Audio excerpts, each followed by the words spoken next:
ഇന്നത്തെ വീഡിയോയിൽ നമ്മൾ ഡിസ്കസ് ചെയ്യാൻ പോകുന്നത് ഷെങ്കൻ വിസയെ കുറിച്ചിട്ടാണ്. അഥവാ യൂറോപ്പിൽ ഷെങ്കൻ വിസ എന്ന് പറയുമ്പോൾ കുറേ ആളുകൾ എന്താണ് ഈ ടൈപ്പ് വിസ എന്ന് നമ്മൾ വിചാരിക്കും. അപ്പോൾ യൂറോപ്പിലോട്ട് നമുക്ക് 29 രാജ്യങ്ങളെയാണ് എന്ത് പറയണത് ഈ ഷെങ്കൻ സോൺ എന്ന് പറയുന്നത്. ഷെങ്കൻ കൺട്രിയുടെ പ്രത്യേകത എന്ന് വെച്ച് കഴിഞ്ഞാൽ നമുക്കൊരൊറ്റ വിസ ഉണ്ടെന്നുണ്ടെങ്കിൽ നമുക്ക് എന്ത് ചെയ്യാൻ പറ്റും, ഈ 29 കൺട്രീസ് നമുക്ക് എന്ത് ചെയ്യാം, വിസിറ്റ് ചെയ്യാം എന്നുള്ളതാണ് പ്രധാനപ്പെട്ടൊരു കാര്യം. അപ്പോൾ ഷെങ്കൻ സോണിലോട്ട് ഇപ്പോൾ പുതിയ കുറച്ച് കൺട്രീസുകൾ ആഡാവാൻ വരുന്നുണ്ട്. അൽബേനിയ ഇങ്ങനെയുള്ള രാജ്യങ്ങൾ എന്താണ് ഈ വരുന്ന 1 ഇയർ അല്ലെങ്കിൽ ഒരു 2 വർഷത്തിനുള്ളിൽ മർജാവും എന്ന് പറയുന്നുണ്ട്. അപ്പോൾ ഷെങ്കൻ വിസ എന്ന് പറയുമ്പോൾ നമുക്കറിയാം, ചില ആളുകൾക്കൊക്കെ ഉണ്ടാവും എങ്ങനെയെങ്കിലും യൂറോപ്പ് ഒന്ന് വിസിറ്റ് ചെയ്യണം, അല്ലെങ്കിൽ യൂറോപ്പിലൊന്ന് പോകണം, സ്ഥലങ്ങളൊക്കെ ഒന്ന് കാണണം, അതേപോലെ തന്നെ എങ്ങനെയാണ് വിസയ്ക്ക് അപ്ലൈ ചെയ്യാം, അല്ലെങ്കിൽ ഇതിനെക്കുറിച്ചിട്ട് എങ്ങനെ കൂടുതൽ കാര്യങ്ങൾ അറിയാം എന്നുള്ള ഡൗട്ട്സ് ഉള്ള ആളുകളാണെന്ന് തീർച്ചയായിട്ടും നിങ്ങൾ കോൺടാക്ട് ചെയ്യാം. ഇതിനുള്ള കംപ്ലീറ്റ് സർവീസസും നമ്മളിപ്പോൾ കൊടുക്കുന്നുണ്ട്. അപ്പോൾ ഇൻട്രസ്റ്റ് ആയിട്ടുള്ള ആളുകൾക്ക് തീർച്ചയായിട്ടും എന്ത് ചെയ്യാം, നമ്പർ കൊടുക്കുന്നുണ്ട്. നമ്പർ കോൺടാക്ട് ചെയ്ത് കഴിഞ്ഞാൽ വിസ അസിസ്റ്റൻസ് സർവീസസും മലയാള റോഡ്സ് ഇപ്പോൾ കൊടുക്കുന്നുണ്ട്.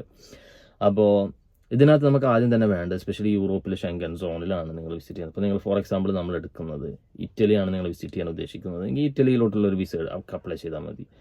അതിനകത്ത് നമ്മൾ ആദ്യം തന്നെ ചെയ്യുന്നത് ഡോക്യുമെൻറ്റേഷനാണ്. ഈ ഡോക്യുമെൻറ്റേഷനകത്ത് ഇപ്പോൾ ഈ അപ്ലൈ ചെയ്യാൻ ഉദ്ദേശിക്കുന്ന അയാൾ സബ്മിറ്റ് ചെയ്യേണ്ട document 6 month bank statement submit ചെയ്യുക.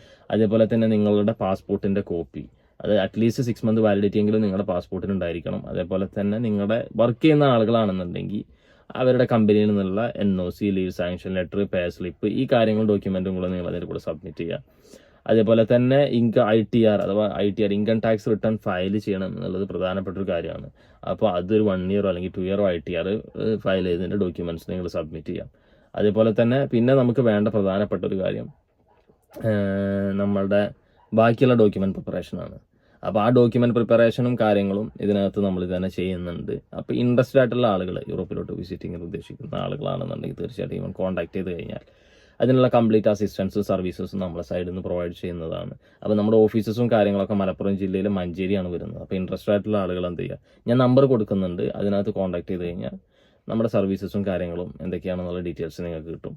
അപ്പോൾ നമ്പർ ഇൻട്രസ്റ്റ് ആയിട്ടുള്ള ആളുകൾ മാത്രം കോൺടാക്ട് ചെയ്യുക. ഈവൻ വിസിറ്റിങ്ങിനെ കുറിച്ചിട്ട് കൂടുതലായിട്ടുള്ള കാര്യങ്ങൾ, അതിൻ്റെ ചാർജസ്, അതേപോലെ തന്നെ BFSനകത്ത് വരുന്ന പേയ്മെൻറ്റ്സ് കാര്യങ്ങൾ, അതേപോലെ തന്നെ സബ്മിഷൻ, അങ്ങനെയുള്ള കാര്യങ്ങൾ ഡീറ്റെയിൽ ആയിട്ടുള്ള കാര്യങ്ങൾ അറിയണമെന്നുണ്ടെങ്കിൽ ഈവൻ കോൺടാക്ട് ചെയ്ത് കഴിഞ്ഞാൽ ഇതിൻ്റെ കൂടുതലായിട്ട് ഡീറ്റെയിൽസ് നമ്മൾ ഷെയർ ചെയ്യും. അപ്പോൾ ഇതൊക്കെയാണ് ഇന്നത്തെ വീഡിയോയിൽ നമ്മൾ പറയാൻ ഉദ്ദേശിച്ചത്. അപ്പോൾ വിസിറ്റിംഗ് വിസ എടുത്തിട്ട് പോകാൻ ഉദ്ദേശിക്കുന്ന ആളുകൾ തീർച്ചയായിട്ടും ഇനി നിങ്ങൾ ടെൻഷൻ ആവേണ്ട കാര്യമില്ല.